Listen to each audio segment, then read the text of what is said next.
Yan, akin ang nalinis at nahati ko sa 1, 2, 3, 4, 5, 6, 7. Next na gagawin natin ay i-marinate natin sa asin.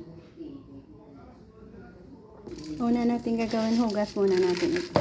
Hugasan natin sa asin at i-marinate ulit. Yan, nalinis na natin. So, yan ang ating marinating process. Meron tayo ditong black pepper, asin,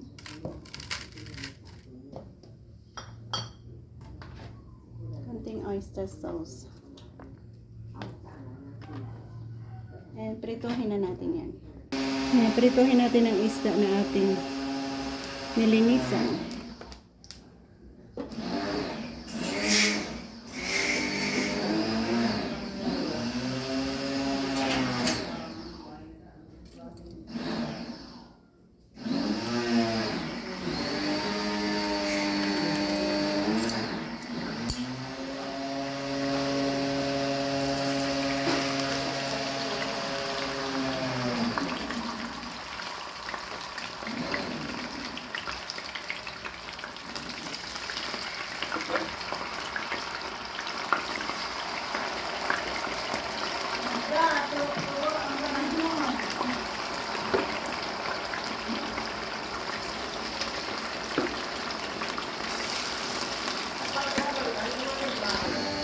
Yan, naprito na natin ng maigi. Kunin natin at tanggalin na ang kanyang oil. At saka mag-agay tayo ng sabaw.